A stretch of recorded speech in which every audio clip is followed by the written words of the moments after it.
Okay, so I have a canvas of the Supermarine S4 in 3D space, and I need to make a wing for it. So clearly there's a wing, and I'm going to try a sketch on this plane of the profile of the wing. I've already done this, I'm just doing a redo. So that's a profile sketch with a line at the bottom, and that's part one of a few. And the next one is to draw a sketch of the outline of the wing, and do that there. Now I use a T-spline, fit point spline object here, and I just wanted to point out that sometimes it goes pretty far, but it also kind of peters out, and you have to do another one, which is what I do next. I add another one to it, as opposed to try to do the whole wing in one T-spline, fit point spline. So I've got to add a line at the bottom, which in this example, a little off center, but it's gonna work for purposes. And now I have two profiles. Right now one could loft this and it would make a wing, but it really wouldn't have the right shape because it doesn't carry any information about kind of the top shape. So we inform that top shape using something called a rail. So I'm going to create an offset plane, which is a construction. Pretty important to know that. In fact, this is an icon. It's just for offset plane. There's lots of different things you can hand construct, but this is an offset plane. I offset it from this plane back here, and I moved it out to the side. And from there, I now start another sketch, and I create an intersection between the two profiles that I've drawn and this new constructed plane.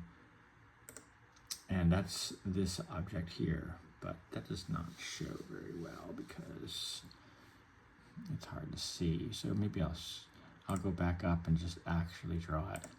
So I have the intersection function here. Maybe I haven't even, so let's finish the sketch. Let's do this construction again. Construct an offset plane, a little bit out here. I kind of put it at the top of the airfoil, like kind of there. Okay, now that offset plane needs an intersection with those two profiles.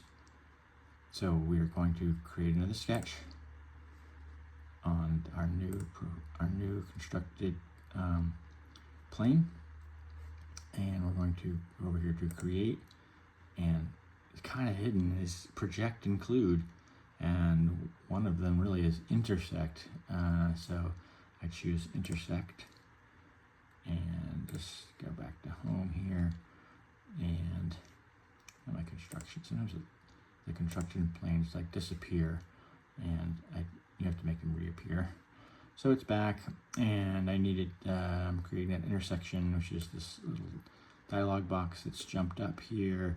So it wants me to select how do I want to intersect this, and I got to intersect with this because I need my point to show up on that plane, and I need to have it intersect with this, which is the other point that the rail that's going to guide the shape is going to show up. And I'm happy, so I'm going to now, I've created my intersections, I'm going to create the T-spline, fit point spline that describes the shape of the wing. I'm going to go down a little bit, and then down a little bit more, and then finally finish up at the wingtip. There, and I hit enter, and that is a rail that has been created. So when I loft, I will have a rail. Home, take a look at everything. We have a lot of the sketch profiles that we need to create the loft. So back up here, create. I gotta finish that sketch. Finish the sketch. Now create a loft, and try to slow down here, but this is the profiles dialog area here, and this is the Rails dialog here. You can add profiles using that plus, and you can add Rails using this plus. So I'm going to add some profiles. I'm going to add this one, add this one. So those are the kind of the major ones. And then I'm going to add a rail, which is that complex construction that we created here. And now I have a loft that's guided by that rail, and I love it. I chose new body as the operation. Sometimes it'll default to join, which is okay, but I'm a big fan of new body. And okay, we'll turn off the constructions and the sketches and even the canvas and even the origin. So we can see what we've created is a nice wing. The top. Anyway, you can do the same thing with the bottom, and or you could mirror this and just make the airfoil, depending on the airfoil, whether or not it's a mirrored airfoil or not.